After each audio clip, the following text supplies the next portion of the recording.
Hello, my name is Tetyana Pavlenko and we are going to explore a flipped classroom model together with you.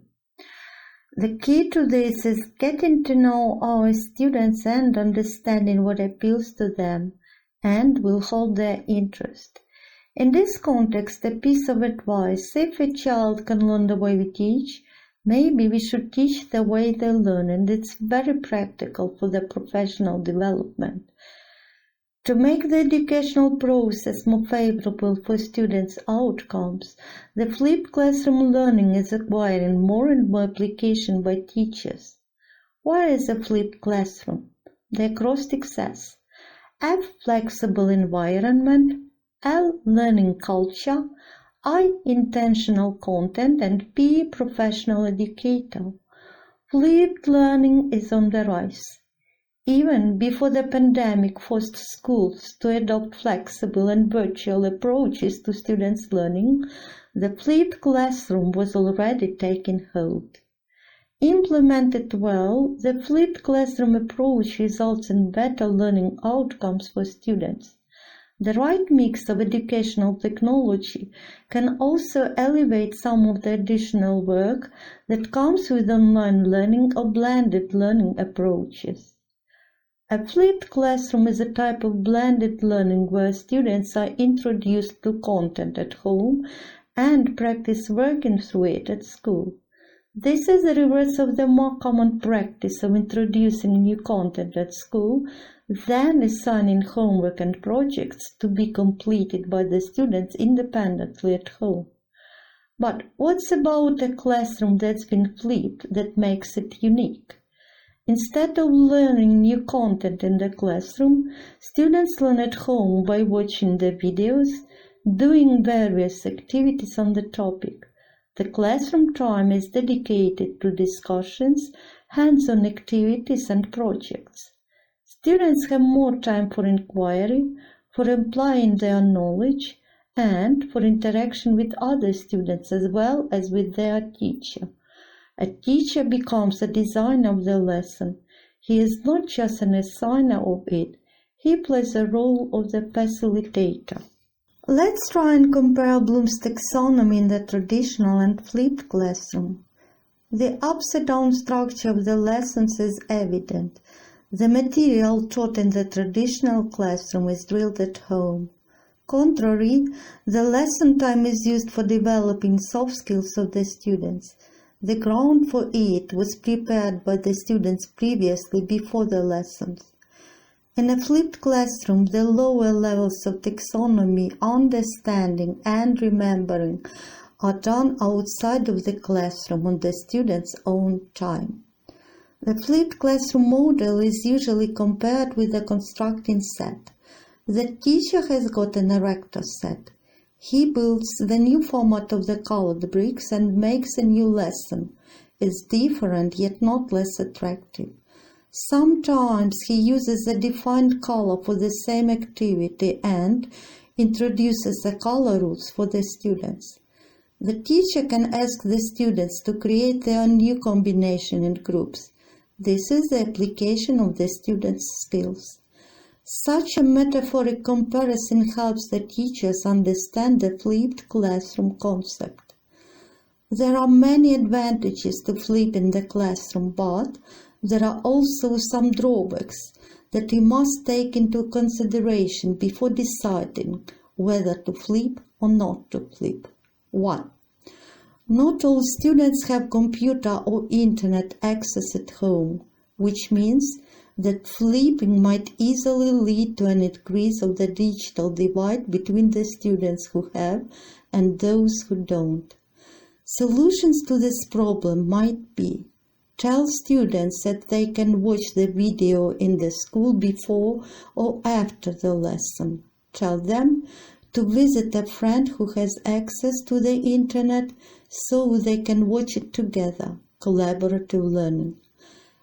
Allow them to watch it in class, while other students engage in discussions, and ask them to join the discussion as soon as they have watched the video.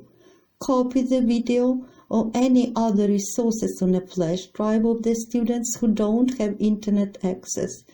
Produce the videos in the format so students can play them on their phones. 2. Is homework motivational for students? Some might argue that homework is still homework and, as such, not really motivational and inspiring. However, if we allow students to interact with the other content, homework assignments might become much more engaging and appealing than they are in traditional classrooms. 3. Flipped classroom means a paradigm shift from the old model of teaching to a completely new concept both for teachers and students. Teachers need to be ready to give over control of learning to their students. Students, on the other hand, need to accept responsibility for their own learning. 4. Flipped classroom needs new types of assessment. So, what assessment strategies should we implement in the flipped classroom model to check the students' understanding in a format other than a test? A game they invent, a video tutorial they record, or a song they write? 5. Flipped classroom will most likely bring even more workload to the busy lives of teachers. Whoever has been teaching with technology knows very well that much more time is needed to prepare a lesson plan that includes technology than a lesson plan that relies on a textbook. Let's talk about how to flip the classroom. For teachers who've never flipped a classroom, making the switch can seem frightening. After all, flipping remodels what's required of the teacher twice. First, it requires that lesson materials be made available ahead of class time. Second, it requires teachers to use in class time for active learning instead of passive one. We start from the content. There are 2 options for compiling it before the class. You can create your own content or you can find the appropriate content online. Your choice depends on the topic and to what degree you want to make it personalized. Creating your own content needs high skills of the teacher's digital literacy.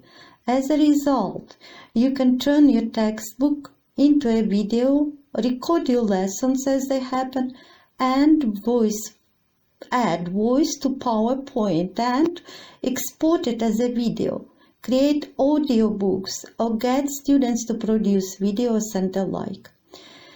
If you are inclined to search the material online, you will not face any problem. You will find multiple online aggregators of educational content. Next step. We'll cover the activities to be performed in class. The students learn the material independently before the class, so now it's time for developing their soft skills. Problem-solving tasks, critical thinking drills, creative activities will help students revise and practice the learned material previously at home. If you want to answer the question whether the students watch or read the resource at home, you can check it on the site, not probing into details. The main focus lies on engaging everyone into the collaboration. The teacher here is a moderator. Finally, you should be ready to change the classroom culture and transform the passive learners, sometimes they can fall asleep because of the boredom, into actively engaged patterns. These 2 pictures are the best illustration of the mood at the lesson. Be also prepared to collaborate with other teachers. And my final thoughts. The flipped classroom is but one strategy and it is best used with intention, care, and deliberate focus. Pair it with other instructional strategies that will deepen the understanding of concepts and skills. New technology should be used to heighten engagement and to allow for collaboration. Flipped can also be consolidation, not always introduction to content. The question here to be posed: are we doing things differently or different things? Is flipping easy? Can you do it? Yes, you can. Just start it.